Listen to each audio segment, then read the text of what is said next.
In fact, I did a seminar for Cave Run probably 25 years ago. I have a booklet that we had actually put together, which is an outline. This thing takes me about 8 hours. And at that point, to do this, I was trying to bring something out of this to talk about. Really, the best seminars are the ones that we have more people and we have more questions. And at that point, I'm going to try to answer every question. I don't know it all. I know a lot of people. If we get into a question that I can't answer, what we'll do is I'll look it up and then get back with you, email it, or you will talk later to try to figure out what the answer to that question is. I guess to get started, well, let me throw it to you guys. Is there anything in particular we all would like to talk about? I have along with water sales, we have a small boat yard. I have right now, I think I own 12 or 14 boats. And at that point, we keep them all up ourselves. So, I mean, I can probably talk to you about bottom work, keel fairing, tuning, building sales, trimming sales.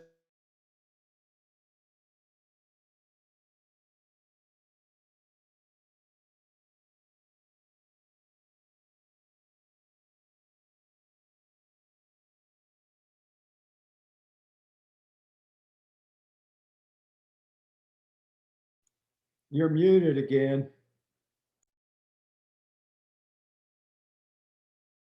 There we go. Am I Sorry, back? that's me. Okay. Yeah, I'm not touching anything on my No, I end. know yeah, sorry. But I don't know where I lost you guys, but is there anything any particular topic that you guys have in mind?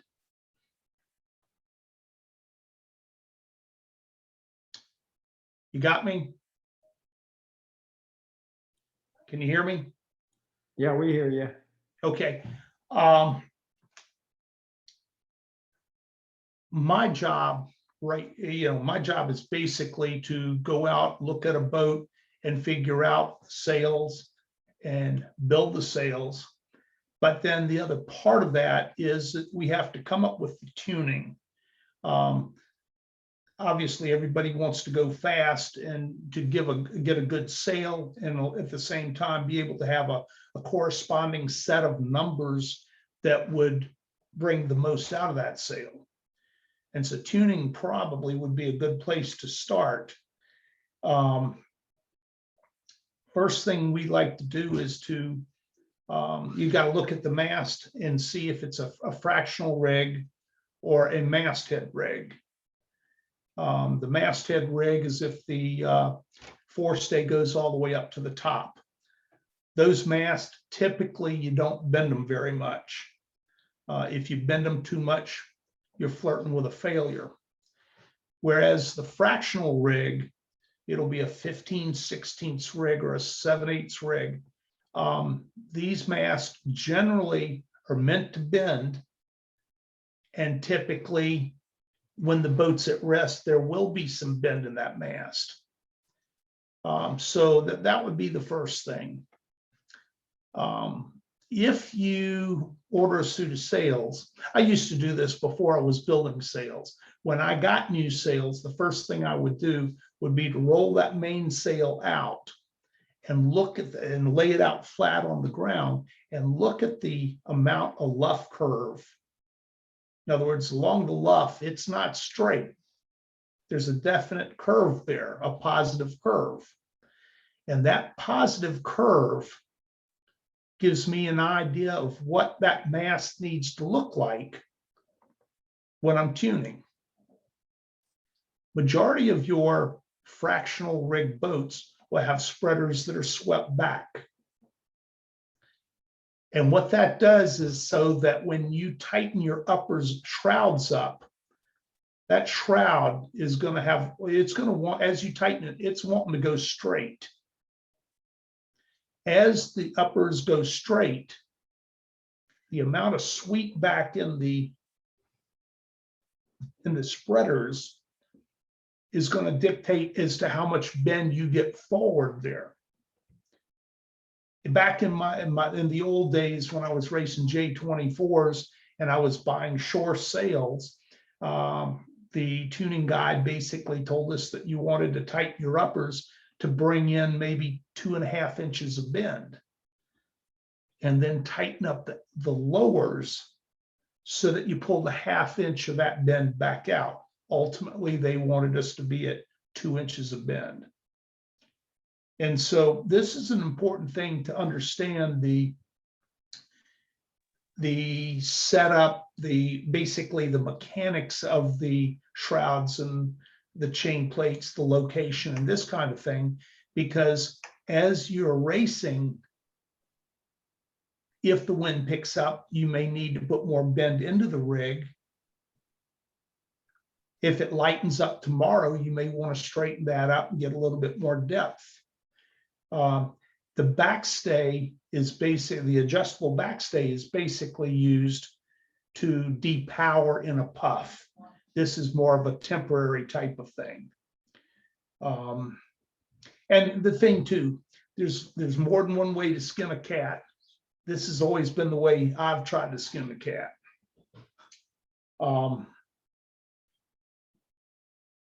Flat sails or fast sails. Full sails are not necessarily fast, but they have a lot of power. And so my theory is you can get power, you can have speed. You never can have both. And so it's a very fluid situation. As we're racing, we are, if the boat's heeling over, I've got enough power, then at that point, we're trying to milk some of that power and convert it over to speed. As the wind lightens up and the leftover chop on the lake or in the river is there, it's going to require power to get through that. So if the sails are very flat, then they very quickly could stall.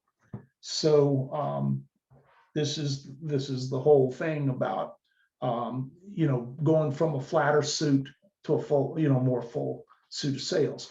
And this is done on the main with bending the mast. It's done with your jib by headstay sag. So everybody agree with that? Any questions there? So when I go to tune my boat, when I pull into your regatta Friday afternoon, the first thing I'm going to do is put the mast up. I am going to measure the mast to make sure that the top is over the bottom. And we do that with a 50-foot tape. I measure down to the gunnel or the rub rail on both sides to make sure that the top of the mast is over the bottom of the mast. Once I get that number and everything's good, then I'm going to start sighting the mast. And sometimes you'll see that maybe it looks like it's bending to the left or bending to the right. Typically, the top is over the bottom. This is a case where you need to start adjusting your lower shrouds. I tune the mast from the top to the bottom. And I do that on pretty much all boats. That's a golden rule. Okay, we finally got here. We're in. All right. Any questions along with that? We're here. Yeah, Everybody- you start over. Just kidding. Question, word, can you start over? Yeah. Sorry, some of us are just straggling in here. We were all hanging out in a different chat, wondering when this was going to start. So sorry. Where did you go? We The just one you clicked on sent the link. this morning in your email. Yeah, there's an email sent out this morning or yesterday, and it had this link in it. Huh. All right. Sorry. Oh, no problem. These things happen.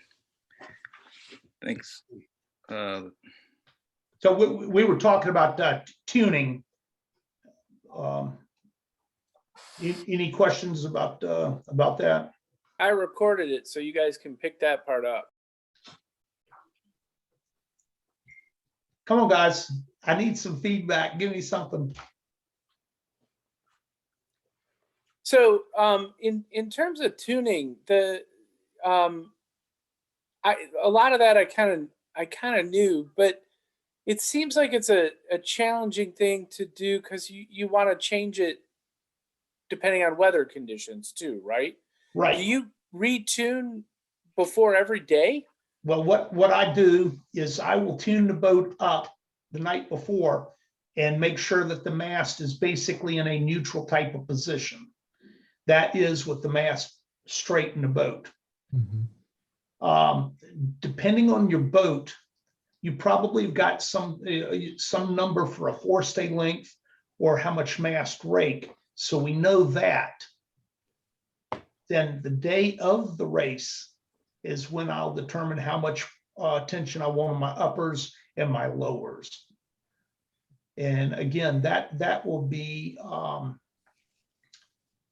can tell you exactly what numbers should be like in a Catalina 22. But the theory is that will not necessarily work if you've got a Capri 22. But at the same time, the theory would be very similar. And the theory is basically find out where the neutral point's going to be with your mast rake. That's where you can sail the boat with maybe a 10-degree heel, and it's wanting to just gently go to weather. If you turn loose the helm, that the boat's very balanced before it ultimately goes to weather. And what I try to do is in about 8 to 10 knots of breeze, have the low side shrouds just begin to go slack.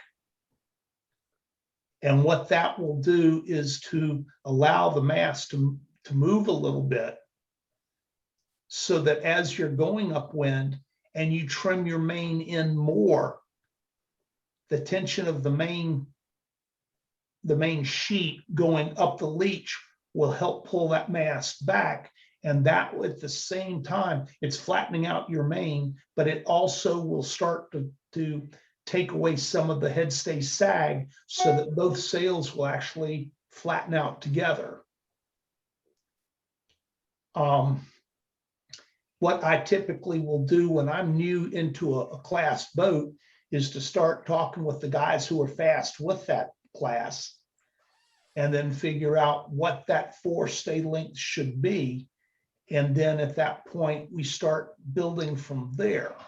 One of the last boats we really started racing was the San Juan 21. And with the San Juan 21, the fast guys all had the way to do that. And our first national championship when we came up, and we've been sailing it and practicing it a little bit. You know, everybody's having beer, very social group. You can kind of hear them starting to talk a little loud about that boat down there. You know, that boat will not go to weather set up the way it is. The mast, when we were pulling it around, was about to fall down. It was so mobile. I mean, it was just basically up there, and that was it.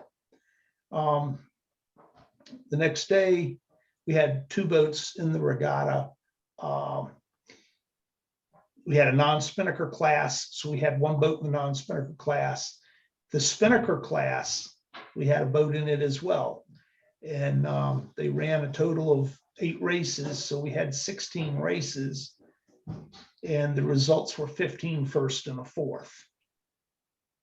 At that point, now everybody's down there taking the measurements off of that boat with the mast that's different from everybody. So, but the starting point was to find out where the fast guys are. And once you find that out, then you want to start tinkering around with it. In that class, one of the secrets was the fact they set the rigs up fairly tight. Our mast was fairly loose.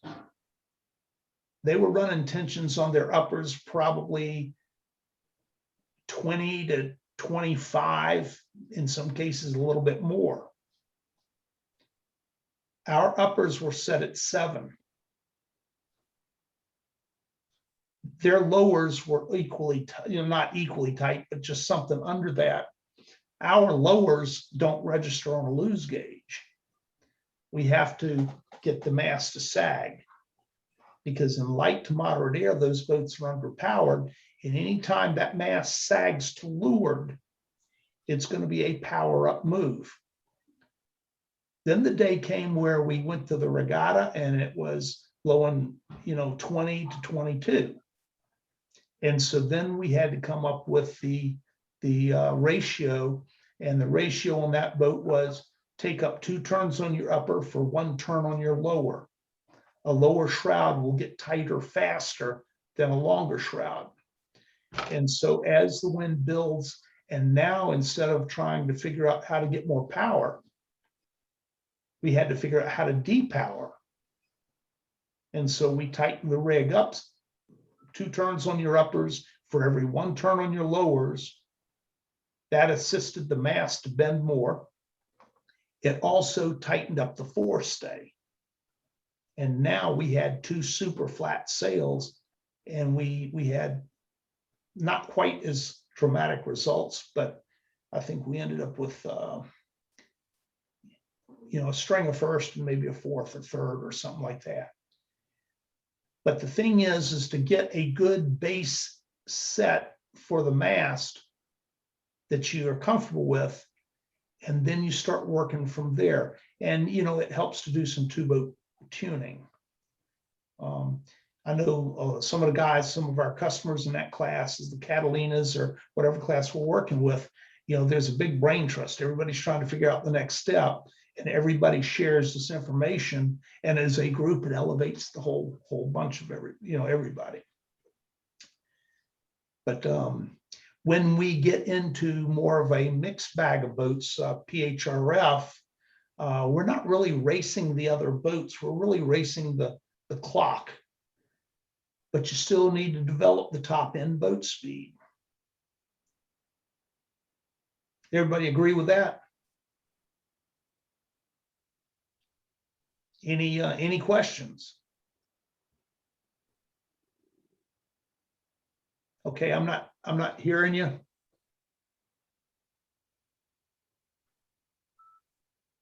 How about now? Okay, yeah, that's good. There are a number of us on this call here tonight. I know that don't trailer our boats. They stay in the water most of the time at the lake. Right. And as far as adjusting the rigging and tuning those, do you do those just daily again, like you do on your boat based on the conditions that day, or you just find something that you sort of think works all around and leave it at that point? Well, if my wife and I go out and just go for a day sail, Yeah. First of all, I'm too much of a perfectionist not to look at it and maybe adjust it. But she might gripe with me a little bit, like, look, we're just here to go for a good sail. If it's the performance you're looking for, then again, I go back to the idea of if my rig, if I'm underpowered today, I want to make a couple of changes to power it up. And the basic move there is to allow that mast to sag to leeward, depending, a Catalina 22, we set it up with about a 1/2 inch of mast sag, probably close to the same on the San Juan 21. When we were racing the J105s, we would have maybe 1.5 inches of sag. If you go out, the wind picks up, or it's a heavier day, then we would tighten the rig up a little bit. Okay. But if you're in the same, basically, and you stay in the water, Yes. people call us all the time. Nobody ever bought sails from us because they simply liked us. I mean, the bottom line that always drives people is, I need to go faster. I need to point higher. Yeah. And I always remind them that one of the most inexpensive things you can do and get performance is keep that bottom clean. Oh yeah, I understand that. Yes. And so that's really where a lot of it will start. Right. Okay. But most everybody stay in the water, or do we dry sail them? Or You got a mixed bag here. So, This Yeah, is it's- about a half and half group here. Yeah. Hey, Mark. How you doing? Pretty good. Um, Pretty good. you still got the 22s? No, 3 of them. 3? Okay. I have my original one. I have one I bought from Brian up in Ohio. Yeah, Brian, Written by Redderbush. Redderbush. Yeah, I Right. bought his boat, and then I have one of them that I've been redoing for the past 5 years. Hmm. And the I'm probably going to get rid of the one I've had for a while because it's got some inherent problems, like the keel does not line up with the rudder. Right. Okay, so I've never fixed that problem. Okay, Well, and it affects my ability to go to windward. Catalina, Catalina 22 are known to have those, every time we pick one up and look at it, the rudder will be straight and the keel will have and I forgot which way it goes, but it hangs off to the side just a little bit. Oh, no. We're talking about that far apart Okay, As yeah, far as- no, that's not right. as far as alignment is concerned. I mean, enough so that if I got going really fast, I have 2 tracks under the bottom of the boat. Mhm. Like I have 2 wings. What we did to fix, well, first of all, so the story Now, goes. Brian's boat doesn't have that problem. Well, so the other, I think probably, I don't know how he fixed his. We may have coached him, but so the story goes that those keels are fatter at the bottom than they are at the top, and they simply lay it down on a drill press and drill it straight. You'll hear me? Maybe. Okay. What we ended up doing is to shim it up, and go back to the drill press and drill a hole at 90 degrees. And then we welded in a piece of pipe at 90 degrees. And it was probably an inch or so on either side, too big. That's what would help us get the 90-degree angle, and then take a side grinder and cut it off flush. And so that's how we got the keels to hang straight. So Brian's boat is done correctly. My old boat, the pin going through is not at 90. Okay. It's at the wrong point, and that's why it's it's great for cruising, but it's never going to work unless I spend about 10 hours redoing it Mhm. on with a keel, and I Right. have reshaped all my keels, so my keel is really good now. Mhm. It's just not in that boat. It doesn't line up. And Well, that was part of the reason I got another boat. keel fairings are very much the same thing as sails. You've got to think about the maximum draft, and that's measured how deep it is versus the cord length. Difference between, at least in my experience, the difference between the maximum draft in a keel and the maximum draft in a sail is that with the keel, you want the maximum draft to be further forward, maybe closer to 35%, something like that. Whereas with the sails, we like them a little further aft. Well, I redid the whole shape of the keels, both of them, based on an actual airfoil dimension. Mhm. Okay, so because normally those boats are flat on one side and shaped on the other. Right, Mine's shaped completely the whole length. right. Okay, but it doesn't do you good if it's shaped and it doesn't line up. Yeah. You want it to be within some tolerance, to be straight. Yeah, well, one boat is not. That's why I bought Brian's. Brian's boat is much more on because they got the keel right. Right. Okay, and the keel on the third boat that I'm done, I actually took it and had it at a machine shop redo it Right. so that it would actually be at 90 degrees. And the other thing is that so that the keel can get all the way down, because you know, if it's not all the way down, you've changed your center of gravity in the whole boat. Yeah, And that's a problem. that's another interesting thing. We found out before our first national championship with the San Juan 21 that they measure on those boats, they measure the angle that they hang at. And everybody wants to go to a maximum draft. And the measurer came to me, he says, Joe, you know, your keel's not quite all the way down. I can help you fix this. And I said, well, hey, I appreciate it, because yeah, I'm sure there's shortcuts. People who have those boats know the shortcuts, and I'm new. And so, yeah, I'd gladly take you up on that, but I don't, we start racing tomorrow. I don't want to do it tonight. And then after the results we had, I told him, don't touch the boat, you know, let's leave it alone. So one of the things we found out was, because my keel does not hang all the way down, then I have to rake my mast back maybe a hair more than the next guy, because the deeper your keel goes down, the straighter your mast can be. You've got to match up the center of effort directly over that center of lateral resistance. And that again comes back to, I know with the Catalina 22s, we start off at 27 feet 1 inch pin to pin, and that's the number for the forestay. And in that boat, our speed came when we straightened the mast up some.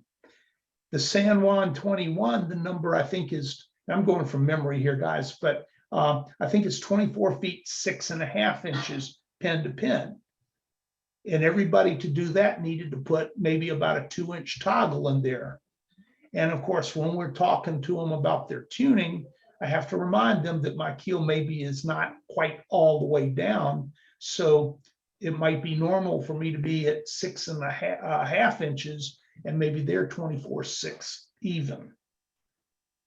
But this is the fine tuning that you can't really get without time in the boat. Go out and sail, spend time in that boat and feel it.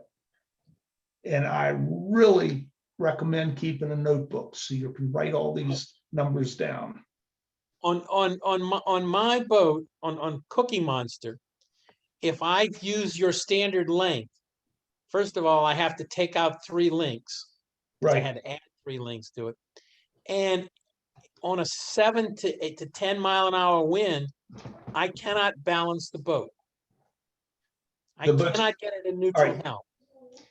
Whereas if I add those links, I can get her to pretty close to a neutral helm, depending upon, you know, my weight placement and you know, but it's not hard to do to get it to neutral. Whereas, you know, we tried one weekend when we had a little breeze, because so Cave Run Lake doesn't normally have much breeze, so you can't, you know, that sets up things, you know, as bad. And so that's why very often what we wind up doing on Cave Run Lake is we're actually going for power, because if you got any kind of chop whatsoever, you can't move the boat, you know, in a 2 mile an hour wind with a flat sail. Right. Well, that opens the door for a couple more topics here. Balance is important. And I always talk about I see there are 4 balances that we want to work on in a sailboat to get it fast. The first balance is what I call your homework. Homework is what you need to do by yourself over here, not at the day of the race. And that homework is to find out what that number is on your forestay to make the boat want to balance. So what I tell the guys, I say, you need to do this on your time. Now it's race day. We know what the first balance is. That's that number. The second balance is, what's the wind doing? If it's going to blow 15 to 20, then we need more weight on the rail. The second balance is the hiking. We want to keep the boat fairly flat. Now, as a general rule, we want to keep the boat flat. Some boats like to sail faster at 10 degrees or 15 degrees. It really depends on the type of boat you've got. But the fact is that when the wind's blowing, we want to put weight on the high side. Every time we tack, we climb to the high side. That's that second balance. The third balance is, how far forward or aft do we put this weight? Again, depending on the boat. Mark, you know, with the Catalina 22, when we started looking at these things, I've been racing these boats since the probably early 80s. And we found out that when you go downwind, you put your weight on the bow to get that big transom up out of the water. That's the speed there. So we work our weight fore and aft. This is going to help the balance. And then the fourth balance, and a very important balance, is your sail trim. When you have let's talk about a laser. You got a mainsail. If the main is out, the boat's going to be slow. If the main comes in, the boat's going to speed up. If you're in too tight, the boat's going to go slow. But all of a sudden you throw a boat like a Flying Scot or a Lightning where you've got a jib. These two sails need to be working in conjunction with each other. So from a perfectly trimmed suit of sails, main and jib, if your jib trimmer eases your jib off, then what you're going to find out, the boat's going to develop weather helm because the jib's not as effective as it should be. So just like a windsurfer, when you go to tack, you swing the rig back and you go to weather into attack, and then to fall off, you throw it forward. We can't do that with the mast, but you can do that with the relationship of the jib and the main. So if we're driving, when I'm tacking a boat, regardless what boat it is, you know, okay, guys, let's get ready to tack. Okay, here's our lane, ready, about, let's go. We flop over. The main is automatically, and I don't know how far, but I ease out the main, I'm going to say 2 inches or 1 inch. And what that does is to pop that top batten, twist out a little bit. My jib trimmer will bring the jib into the magic spot, all but say 1 inch. And that's the point where our driving, we are bowed down maybe a degree or 2. This is the fastest way to get up to speed. As we get up to speed, I hear the jib winch, click, click, click. He starts bringing it in. As he brings in the jib, that is a sign for me to automatically start to point, because I'm going to put that jib, the telltales, on the wind all the time. If he sheets in, I'm going to come up a little bit.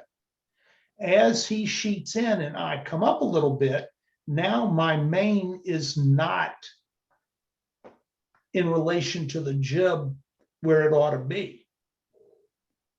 And so the first thing that happens is I hear him clicking the jib in. And that's a sign that if he's clicking in, I need to click the main in. Now, let's say I have a brain fart. I don't do that.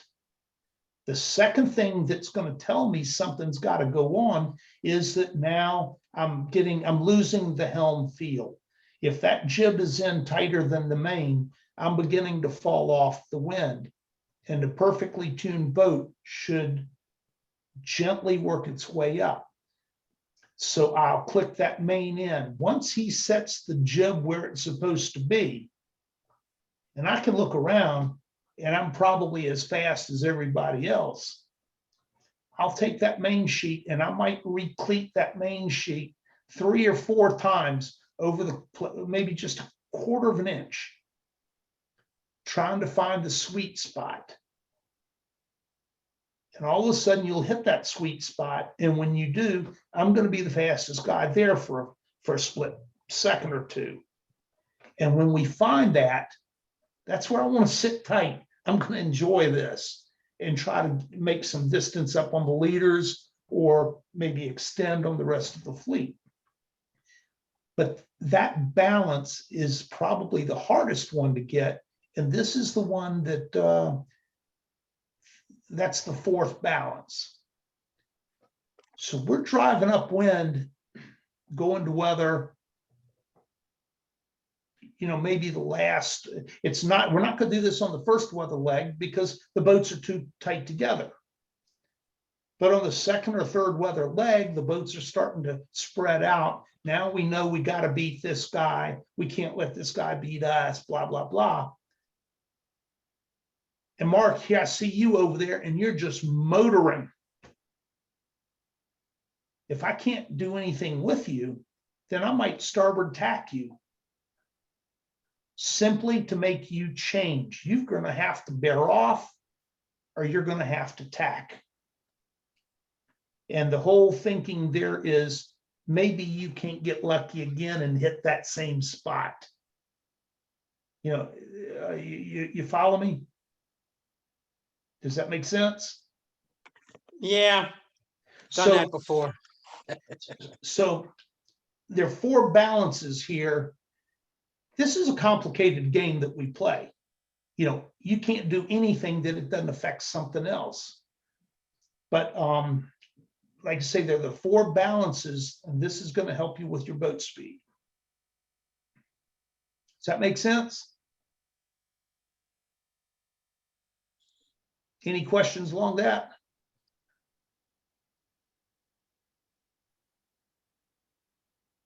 How many? So somebody like Steve, whose boat stays in the water, it just really needs to be set up for regular light air or moderate air, because normally, well, I don't know that anybody races or does much in 20 miles an hour wind anyway on that lake. Okay. I mean, we just don't do it. But I've sailed up there a couple of times. It's been a while. Y'all have I think I'm at the right place. It's kind of like an island in the middle. No, Don't you have to go around to get to the racing area? no, we go straight out and we got about a 3 mile, about 2.5 mile pond. Now, we got a dam to deal with. We've got a, just hills and stuff like that. But if you're talking about going around an island, that's Barren Lake. Yeah, I over the years, hell, we've been racing sailboats now 60 years, and it's They run together. they all run together. Yeah, but in a situation like that, racing wise, I learned a lesson one time. We were out pointing everybody, but I never got to the weather mark first. And it was very shifty and it was light air. And the guy explained to me after the fact, he says, I was reaching to the header. The first guy to the header is generally going to be the guy that's going to do well, particularly in light, shifty conditions. But as far as the boat tuning the boat, you want to make sure it's safe, because if you're out there day sailing, you don't have any real knowledge that maybe it isn't going to pick up unexpectedly. And, obviously we don't want the rig to come down. So if you don't adjust the rig often, then I would suggest that you do something conservative.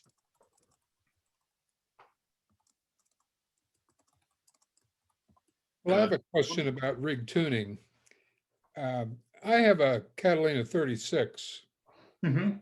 and I'm out on Kentucky Lake. Okay, I've And- sailed there. And so, anyway, it's a 2001, I've had the boat for almost 11 years now. And I noticed the last couple of years, the mast may have shifted somewhat. It's never been messed with at all, but I have these little triangular pieces of wood that are around the base of the mast on deck, and they've fallen out.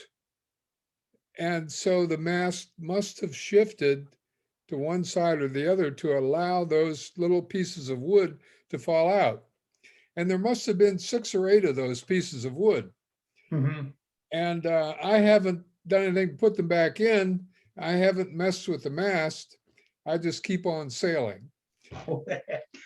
All right, the 36, that is a deck step mast, No, it's a keel. keel Keel. step, okay. All right, with a keel step, those are wedges. And that is to get to basically keep not let the mast move at the partners.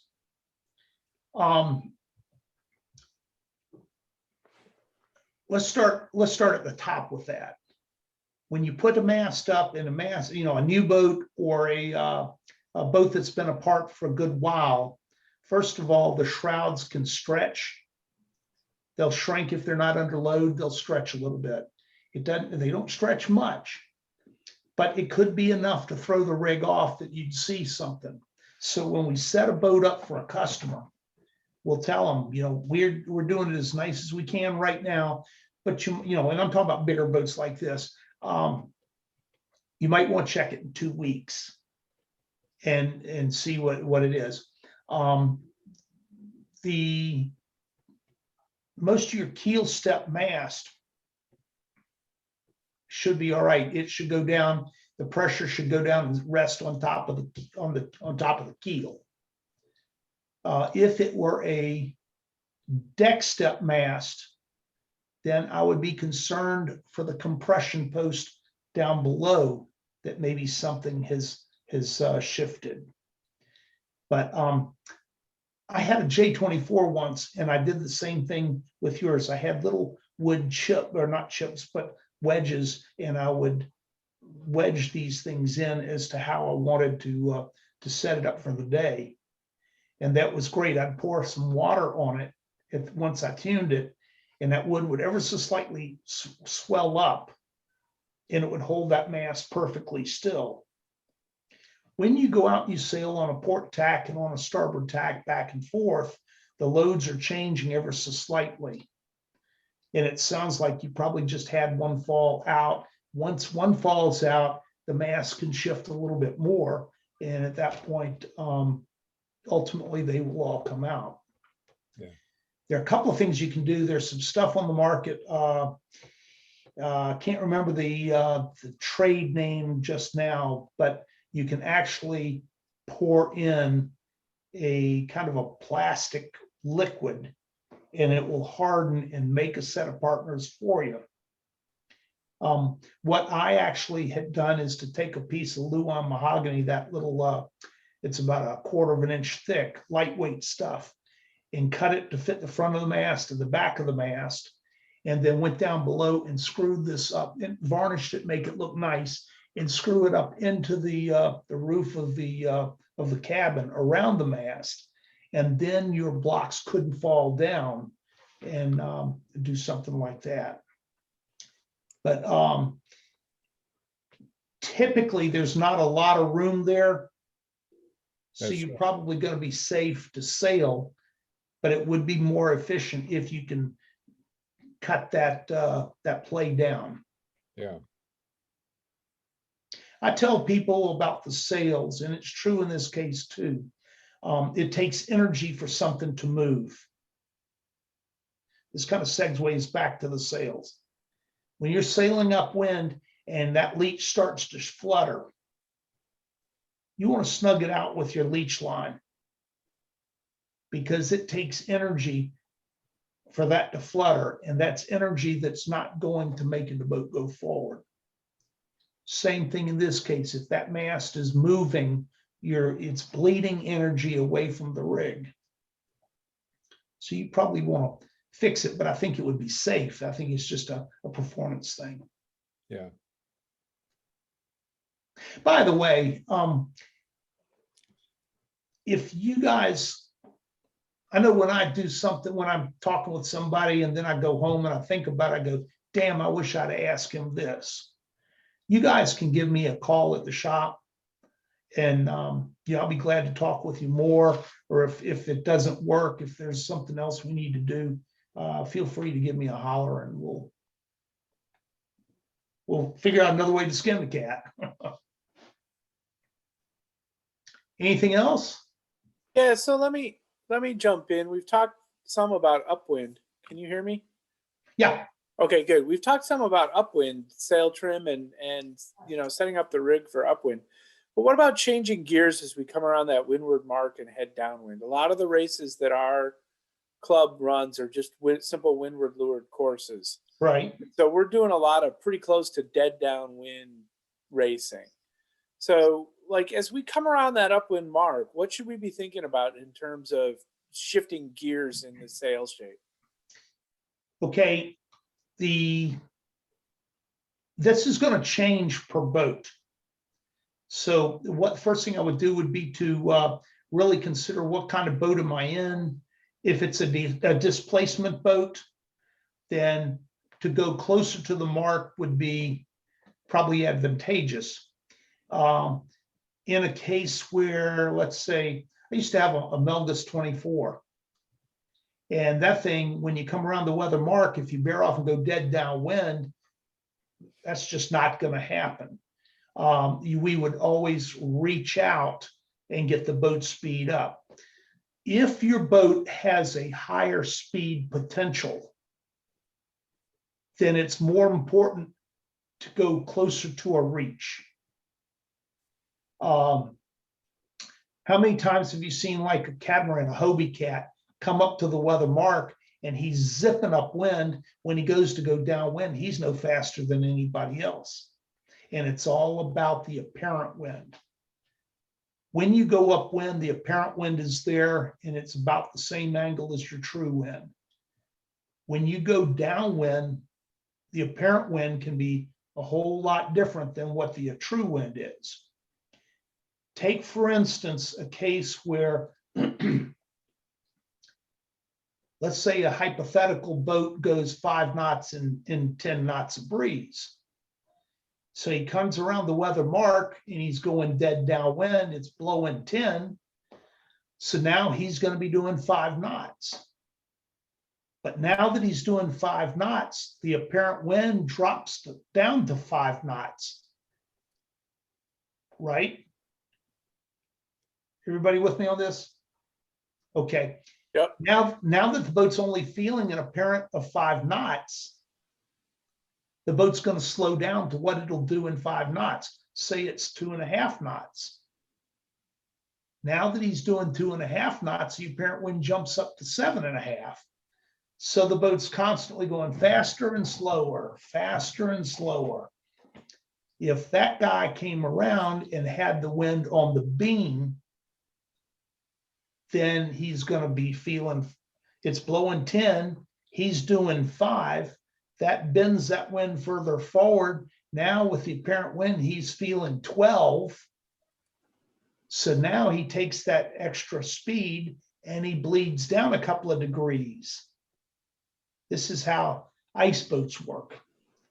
I did a, have you ever been up to North Cape Yacht Club? It's Toledo, north of Toledo, south of Detroit. I was doing we were up there and I forgot what we were up there, maybe a seminar or something, but they had ice boats going on. And I got on an ice boat and I was amazed at that. You go upwind to go upwind, you turn the mark, you go downwind, but you're still going upwind. And it's all about bending the apparent wind. Does that answer your question? Yeah. So, so where's the break point on that? Like I fly, like we said at the beginning, I sail a Scott. should I be reaching off on those dead down? Or, I mean, I put up a spinnaker, so Yeah, I would say if it were blowing 15 to 20, I'm not sure I'd go dead downwind. That would be a safety issue. So I would put the wind off the quarter. yeah, okay, All right, if you come around the mark and it's light air, wind on the quarter isn't gonna cut it. So I would heat it up to where the wind would be closer to the beam, and then you would see your boat speed pick up. And then one of the tricks I like to do when I'm racing is if I have heated it up and I'm running faster than you, and this is a case of I'm looking over and I'm watching the trees. If you're spitting trees, I know I'm faster than you. Then don't go zooming past you. But what I'll do is I'll crack off a couple of degrees to basically match your speed.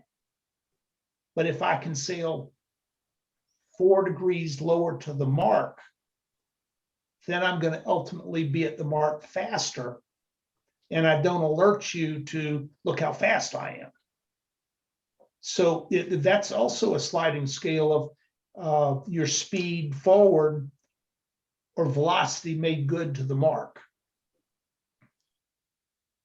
yeah, okay, My experience is if I go plowing around through the course and I'm the fastest boat and everybody sees it, somebody's going to come out and fight you. So bleed some of that speed off and go more towards the mark at slightly slower, but you're sailing a less distance. Again, the goal is to get to the mark first. right.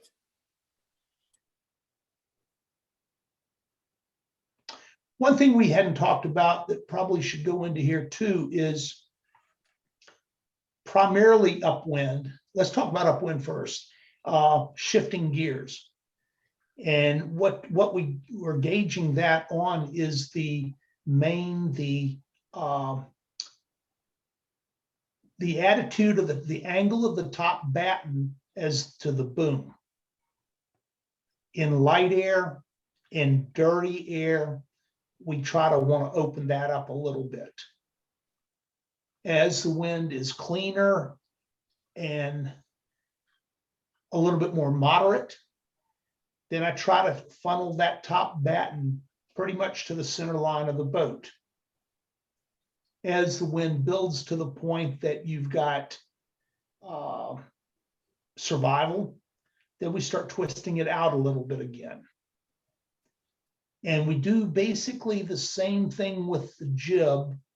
And the way we do that with the jib, the twist in the jib, is with your jib car. In other words, to open up the top of the jib, you move your car aft. As the wind builds, then we move it forward a little bit to close it up. And then as the wind gets into the survival, we move it back a little bit to where we got the twist off again. Downwind, we do basically the same thing, but it's a little bit harder. Upwind, we may have some boom vang on. Downwind, we still need to have that air go through that foil, but the vang will have a tendency to close the top of the sail up. So in heavy air, we would snug it up downwind, but in light air, we would be trying to take this thing off. This is the reason why so many people use a boom kicker, for instance. I will tell my crew to hold the weight of the boom up to get that top batten to open up. So that's trying to think of what else we would do with that. One thing you would do downwind would be in a case, well, with the Flying Scot, you don't have a backstay. The rig's going to stay pretty much where it is. Right. But in so many other boats, the Catalina 22, San Juan 21, a Lightning, J22, you ease that backstay off and allow the rig to rock to a maximum position forward. Again, talking about balance, upwind, we balance the boat to where the boat naturally, when a puff hits, it ever so slightly wants to work its way to weather. But when I'm going downwind, I want to unbalance the boat. And what we mean by that is to allow the rig to rock far enough forward so that when a puff hits, that the boat naturally wants to bear off and go downwind, because that's the direction I want to go.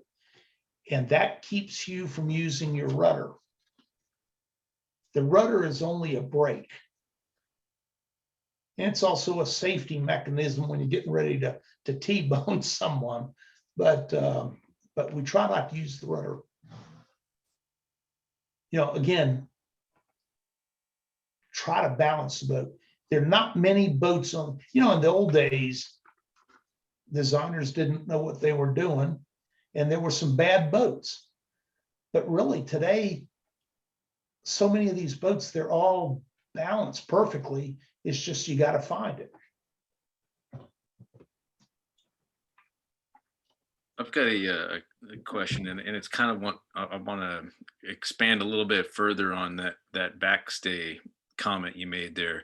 You know, there's a number of us in the group here that have adjustable backstays, and Right. might be helpful to kind of, you know, we talked about rigging or the tuning of the rig in general, but kind of some basic rules of thumb to always keep in mind with regard to backstay adjustment.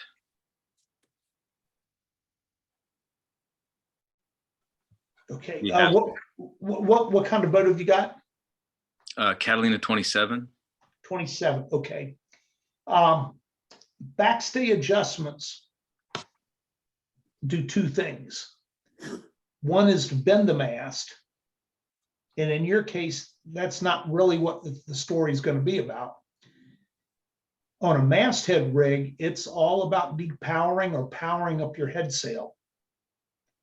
If you ease that backstay off, you'll find that the headstay sag will increase. And that makes it more powerful. And therefore, it can create a little bit of a lee helm. So again, downwind, you want the lee helm because that's the direction you're wanting to go. But upwind, we want to rock that mast back to where this will balance out. You have basically the same rig that the Catalina 22 has, and that is masthead with a set of one set of uppers, a set of forward lowers, and a set of aft lowers.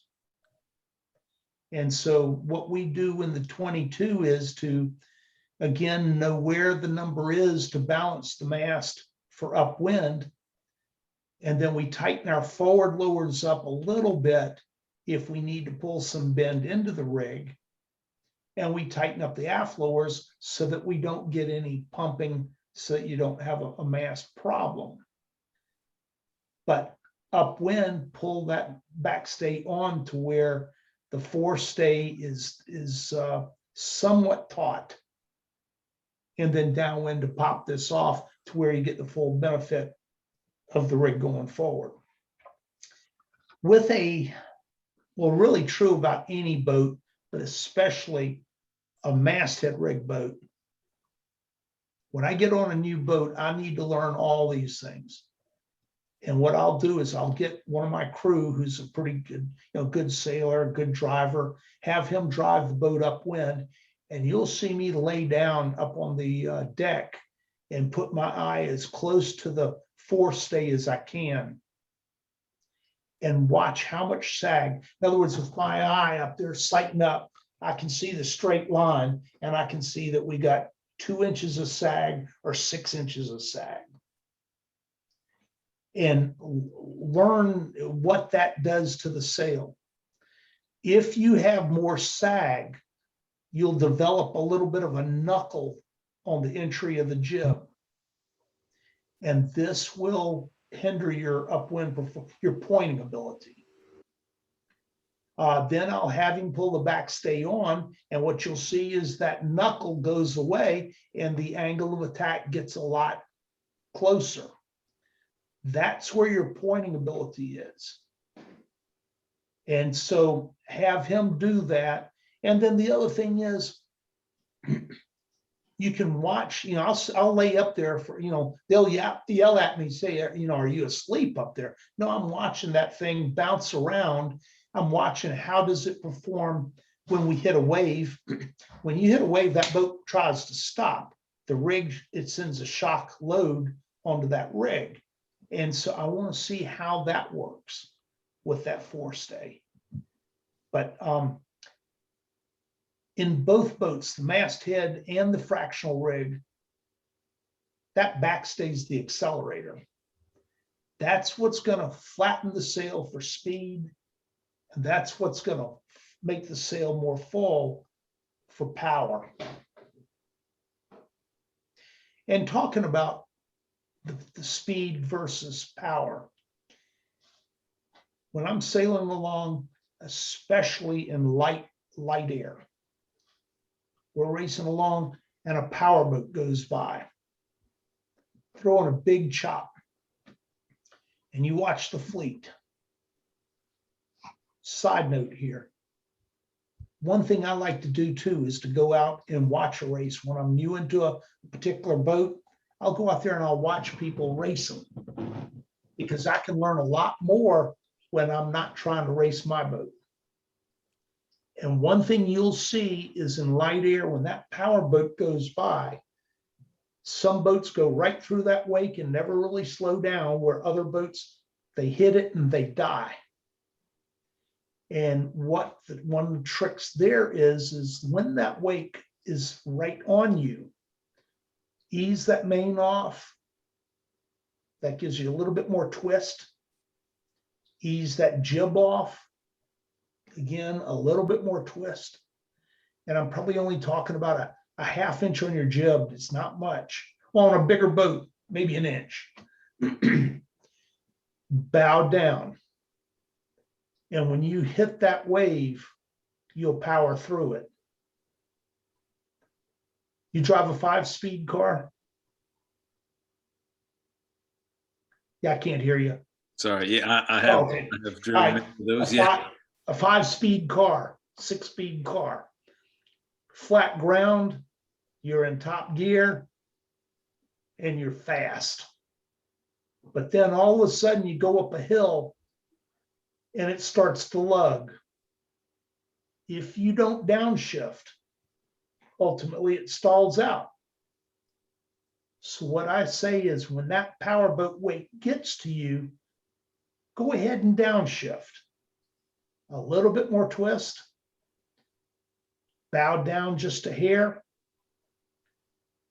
You're losing a hair of speed, but you're making it up with power. And you muscle your way through that wave. Actually, it's going to be a set of waves. As soon as you get on the other end, it's amazing how quick you'll get back up to speed, because the guy over there hit it at full speed. He hadn't adjusted the sails and he dies. Now he's starting at 0 and having to come back through the waves. So it's always bowed down when you hit the wave and you make those the sail changes. You're downshifting. You got to do both sails, because that starts offending your balance rule. So again, it's a complicated, everything's connected to something else.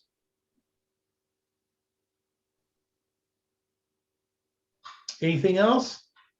Yeah, I've got a question. Okay. When I'm new to sailing, so we've got a Cal 20, and we stepped the mast, and I didn't do any measuring. So I'll try to do that measuring on the forestay and the backstay. I just kind of laid down and looked up and eyeballed the mast and tried to set the top about 3 to 4 inches to the rear, And when I measure that, is there a way to mark those forestay and backstay so you know where you're at, or how do you go about that? Okay,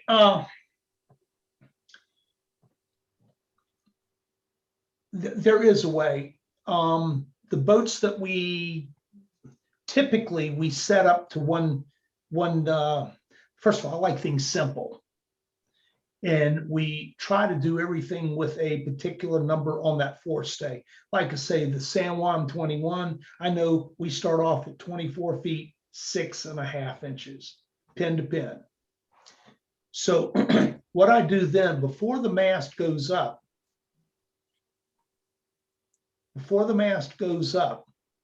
I'll measure down, let's say 24 feet, and put a Sharpie mark on the forestay.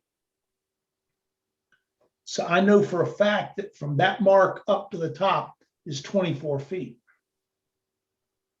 Now with the mast up, this gets to be a pain every time you want to measure the forestay to have to take the mast down. So I know then that I can go and measure from that mark down to the pin. And if I've got 2 feet 6.5 inches, then I'm dead on. And that's how I reproduce or make the change for that. I don't know the number for a Cal 22. I've got some customers with them. I could probably come up with a number. This is book, I think gave me, I got a manual or something, I think gave me some numbers. So I can probably come up with something to right. measure that by. And that's measured from right where the pin, where it attaches at the top of the mast to below the turnbuckles. Is that correct? Yeah, and that is correct. The secret necessarily isn't what the forestay length is. The secret really is what the rake is. And there's several ways to measure the rake. This is just an easy way to measure the rake. If you've got something that came with the boat, I would set it up that way. And then, like I said, go out and sail it in about 10 knots. And if you does that boat has a swing keel? It has a fixed keel. Fixed keel, okay. All right, so with that, you'd sail it. Trim your sails. The first variable is to make sure that your main and your jib are trimmed properly, or you get into the weather helm because of the sail trim, or lee helm because of the sail trim. What we're wanting to know is when you take the combined center of effort, or the combined horsepower of both sails, that should be directly over roughly the middle of your keel.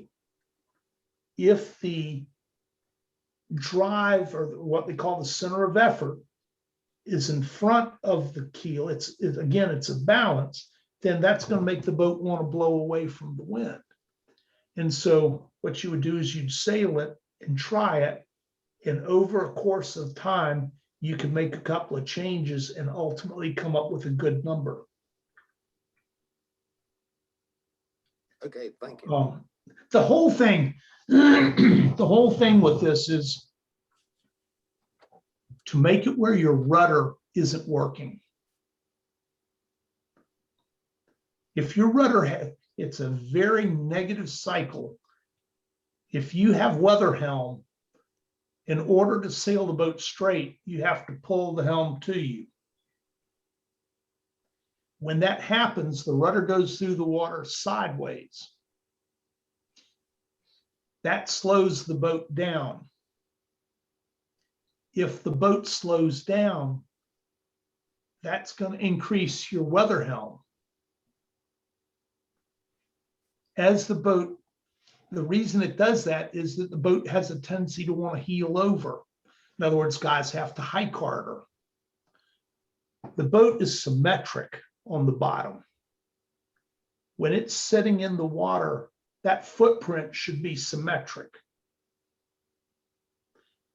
If you take and you, I'll tell you what you can do. Take the motor, be motoring, and tie the helm off to where it tracks straight. Then take your body weight and go to one side, heeling the boat, and you'll see that the boat starts to turn. So this is the importance of the heel. If your rudder goes through the water sideways, the boat slows down. As the boat slows down, the boat heels. As the boat heels, it starts developing more helm. And so it's a very negative, vicious cycle. And the whole game is to have that rudder straight in the water because it's less drag.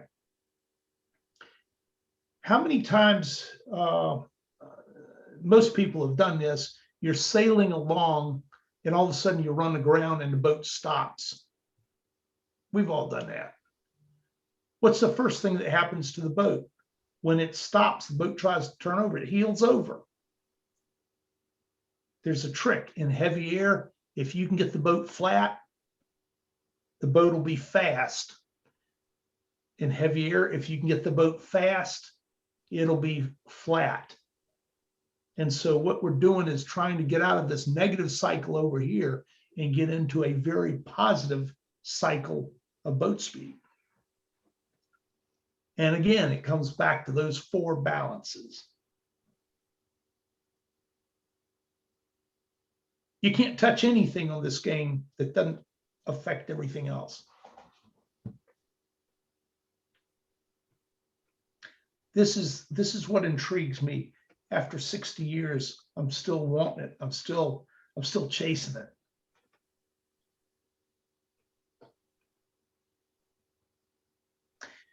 This is not solved in an hour and a half on a computer.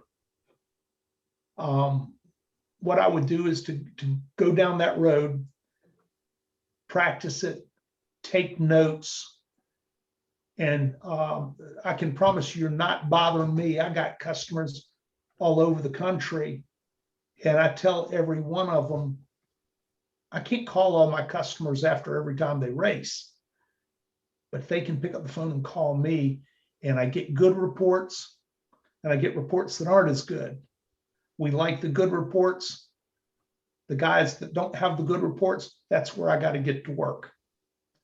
And it's the same thing, you know, go try it, write down how it feels. You can call me, I can coach you to, you know, it'll take some time, but you can work this out. And this is what I do, so you're not bothering me, you know. Joe, one of the things that I have seen happen, particularly with people like Josh who are relatively new, is they have no reference point as to how far to bring a Jenny in before it gets too flat.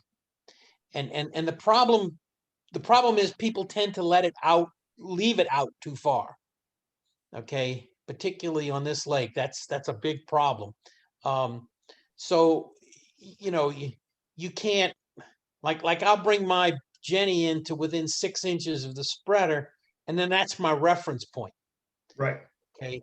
Now, I never let it touch the spreader, but you know, I might let it out to 7 inches, or I might let it out to 8 inches. And one of the things that happens is, particularly boat with spreaders, is you got a straight edge there, and people don't catch on that, you know, you can bring that sail in to where it's uniform distance from that upper shroud, and that's usually a good point of reference. It may not be where you exactly where you want it, but at least it's a good point of reference. Yeah, that, all right. There is a reference. You know, I always know where that sweet spot's going to be.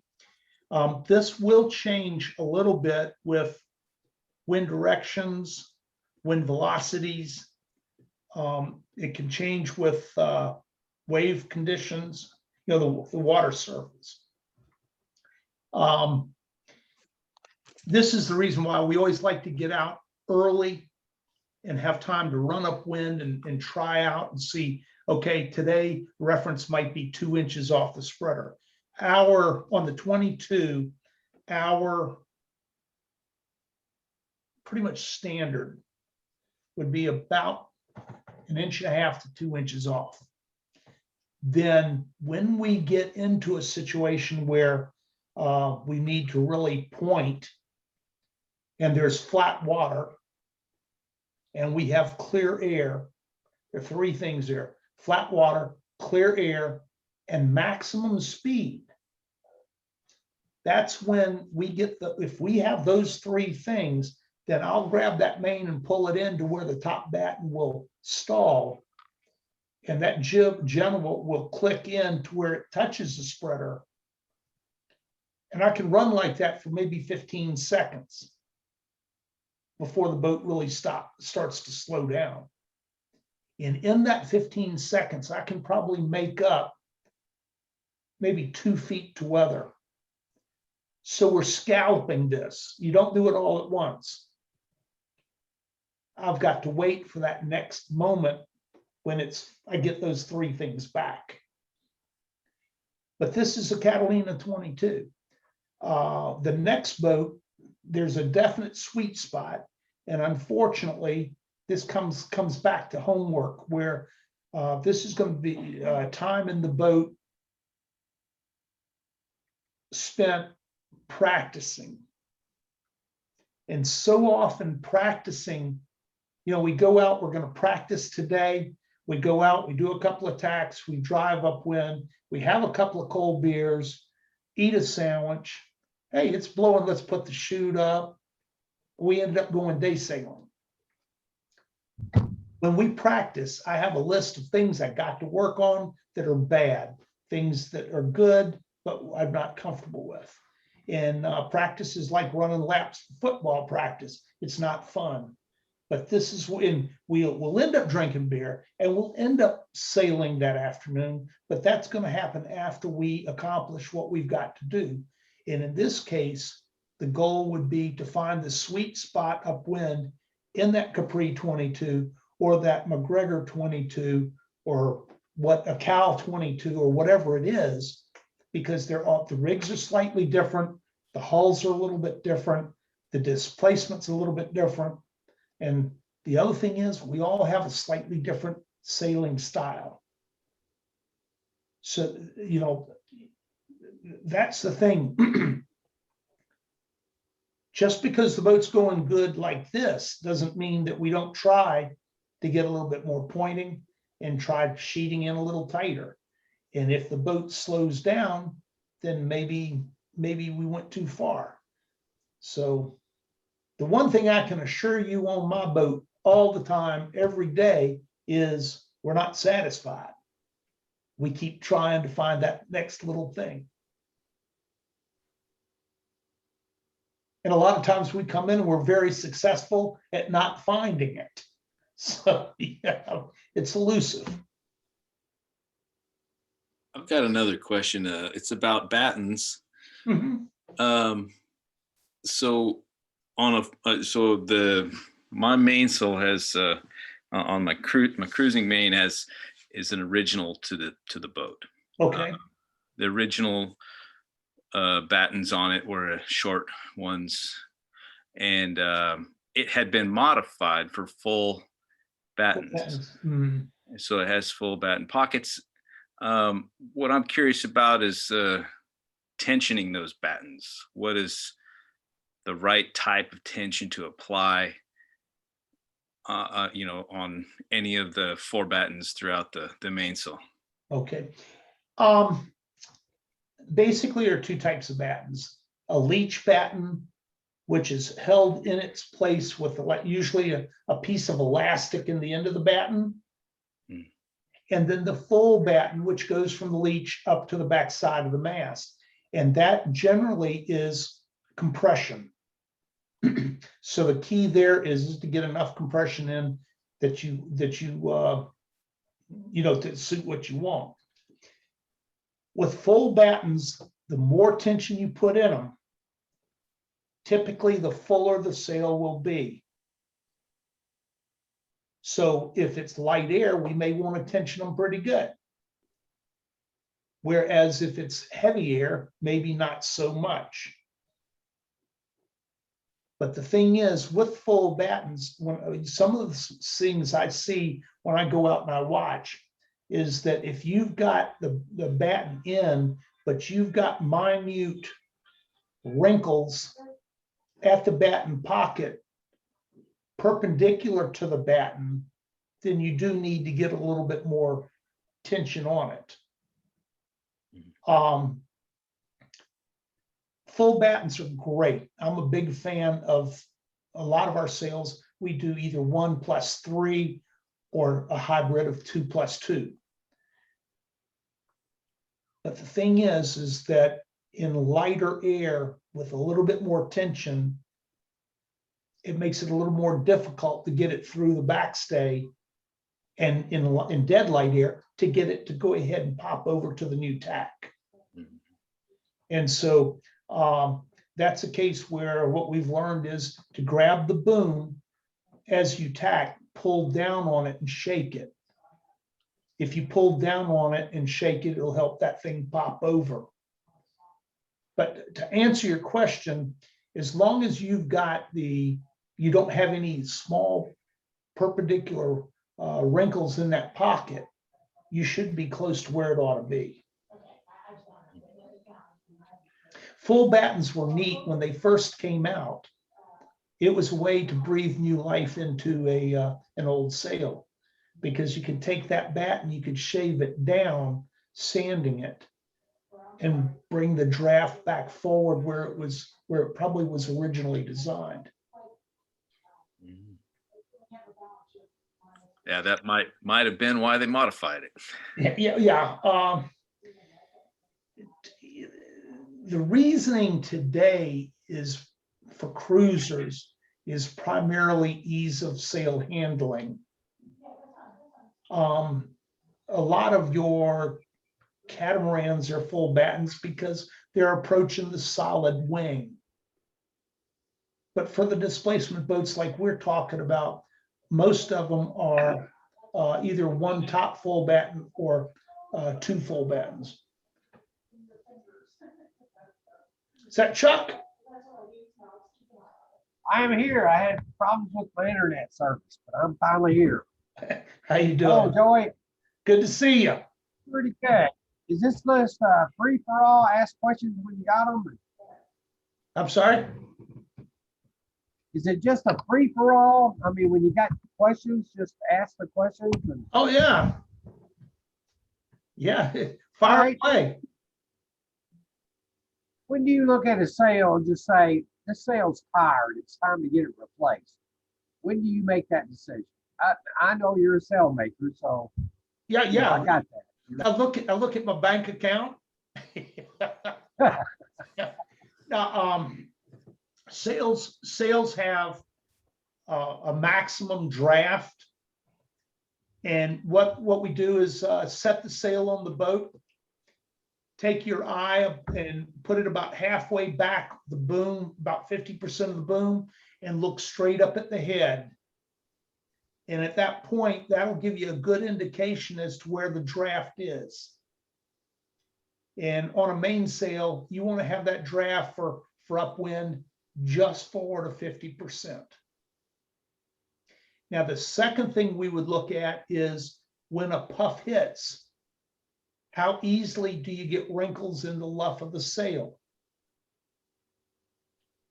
This is true about mains and jibs. Whenever you have wrinkles in the luff, that is an indication that the draft has moved aft. So a sailmaker, that everybody's heard of speed wrinkles. That's a case where they built the sail with the draft forward, and to go upwind, they're asking you to move the draft aft to be able to go upwind. A lot of our tricks, we build the sail with the draft aft a little bit, because your boat's got a Cunningham, you can always bring it forward. But as the sail gets older and it starts losing its ability to hold a shape, when the puff goes from 10 to 15, you'll see wrinkles develop very quickly in the luff. And this is a sign that the draft is moving aft. And as that draft moves aft, it appears that the leech is getting tight. And when that happens, again, that can be weather helm picking up. So what you would do in that case is to really monitor your Cunningham. And when those wrinkles show up, start cranking the Cunningham on.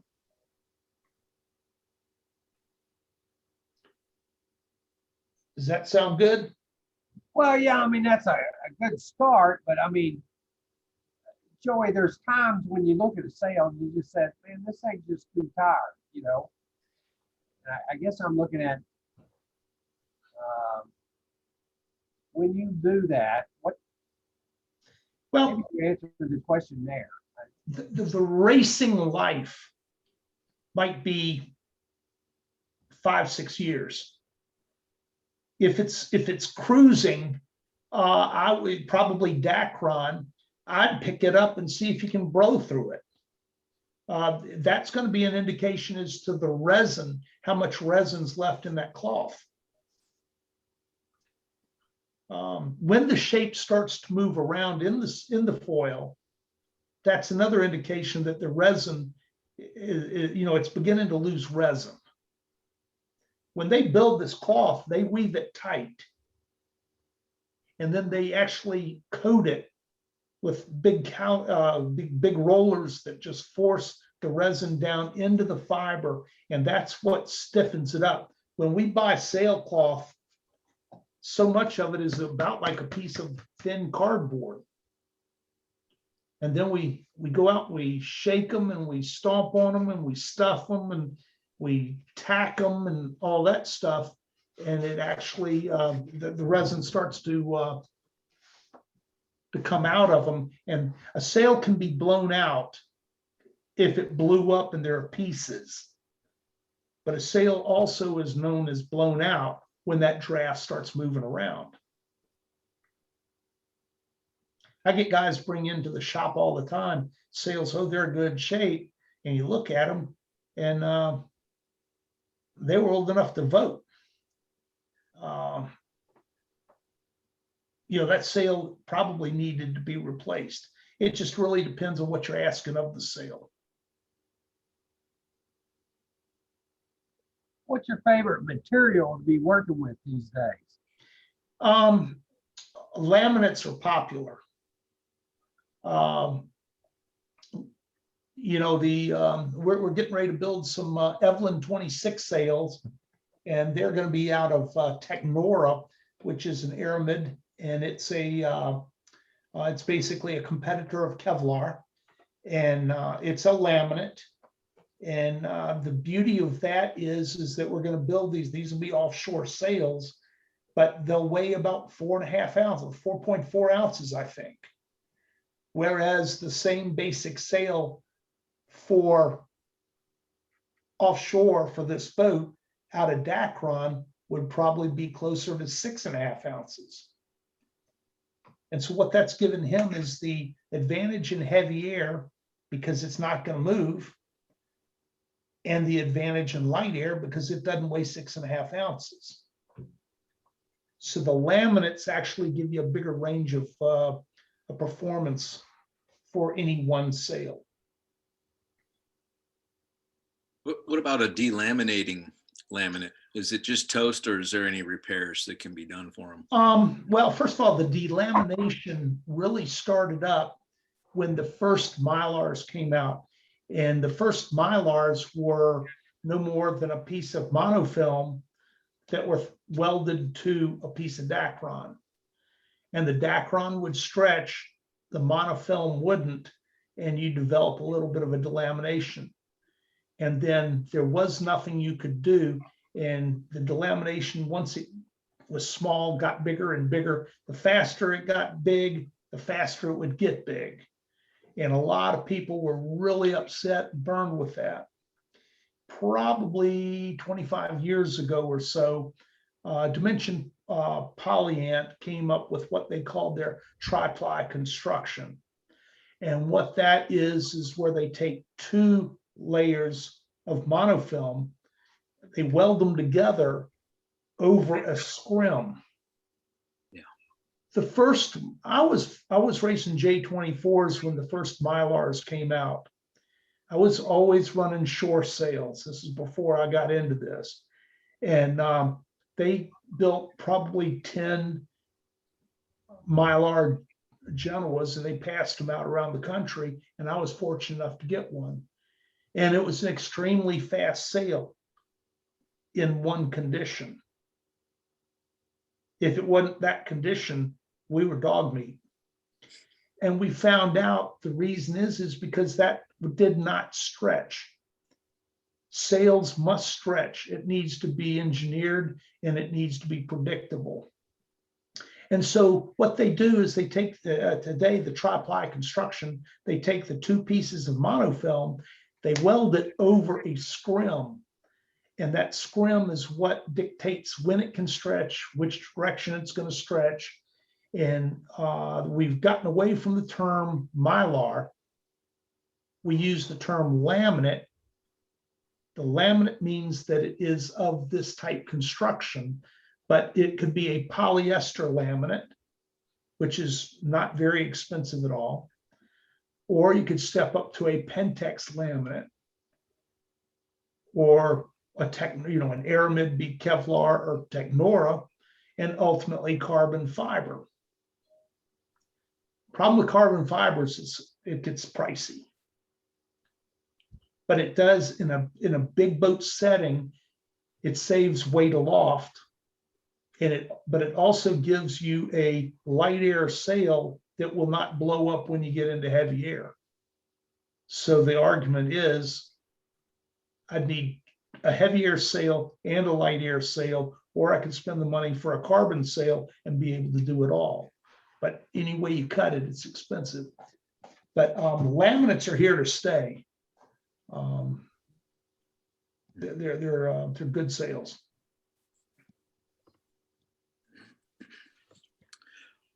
With regard to laminates and roller furlings versus Dacron and roller furlings, any? Again, that used to be something we would never consider. But today with the new laminates, we've got quite a few of the furling sails that are laminates. We're getting ready to build one probably in the next month for an Evelyn 32. It'll be a 155, and he races the boat, but he's got a furler on it because it's easy to use. And he put the furler on it because it gives him about a 9-second PHRF, favorable rating. The thing about furlers, and I never thought about this, but a sailmaker buddy of mine, I heard him tell a customer one day, a roller furling unit does not take the place of a storage unit. And what happens ultimately, people put these sails on a furler and they leave them. They get wet, they get dry, they get hot, they get cold. And ultimately the problem comes from them not being used. Mm-hmm. But yeah, we do quite a few of the laminate furler sails.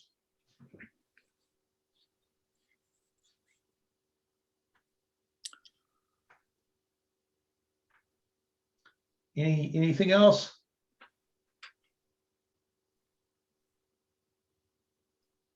Now I can dig into my booklet here and come up with another topic. Well, it is getting to be about. Oh, go ahead, Luke. Oh, I'm good. I was just thinking. Okay. I was going to say it is getting to be about 8:45 here, and so we probably do want to wrap things up. Any other last questions? Yeah, I got one.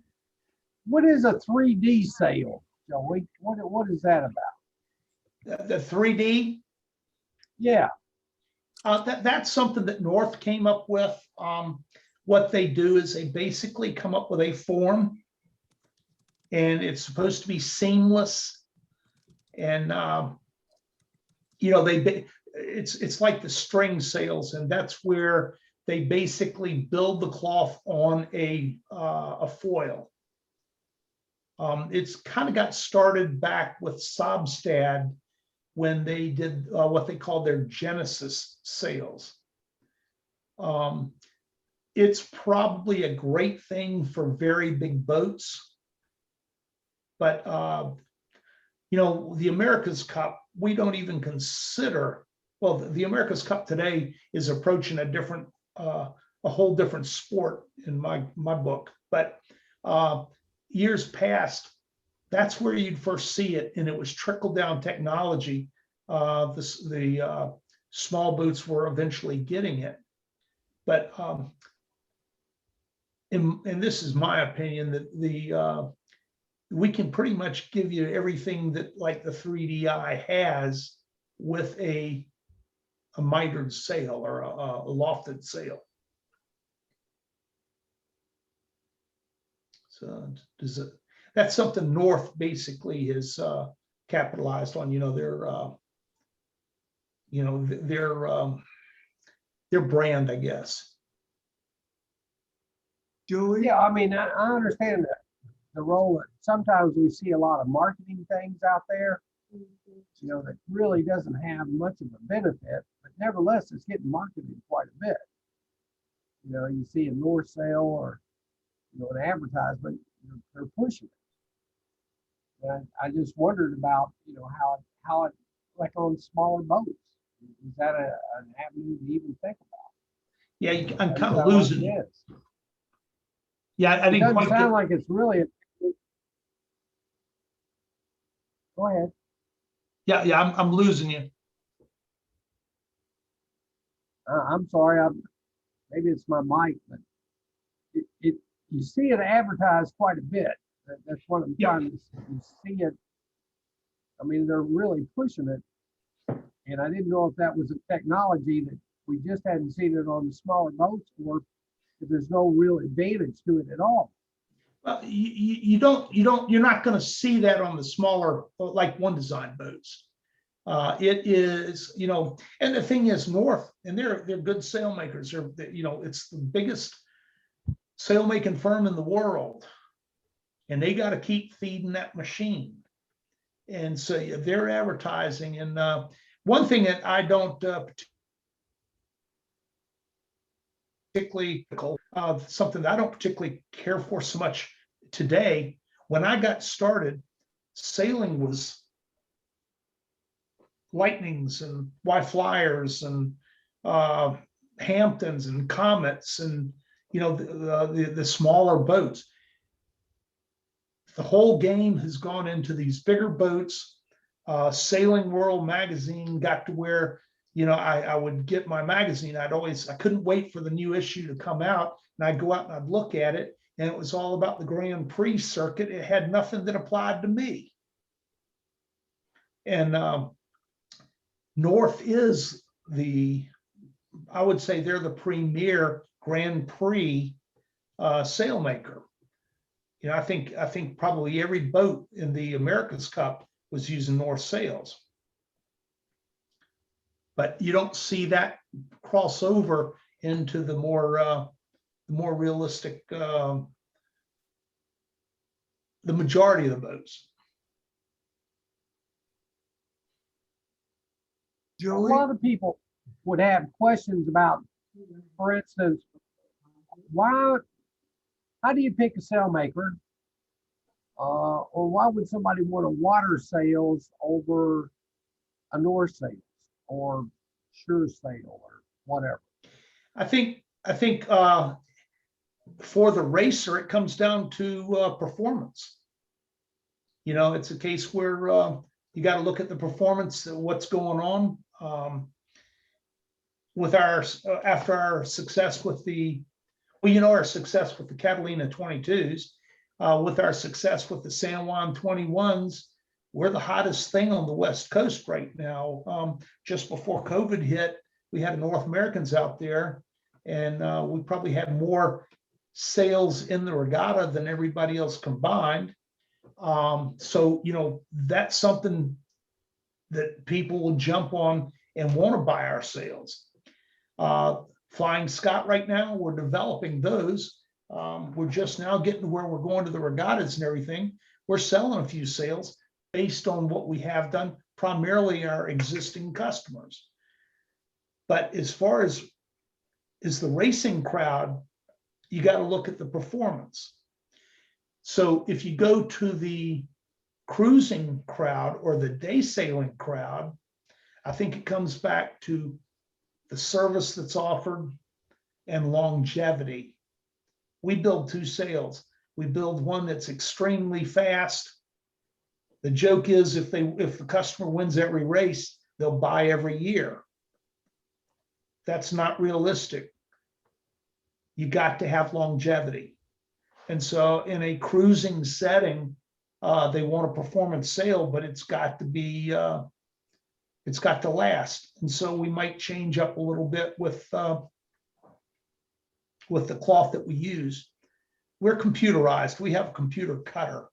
All of our designs are designed on computer. They're stored in the computer. And when we cut them, we push the button and we cut another one of them. They're all alike. So a guy comes in, he says, I got a Catalina 22, but I don't race. I want to go out and, you know, day sail. We're going to do the same foil, but we're going to build it differently so that it's going to last longer for him. Does that make sense?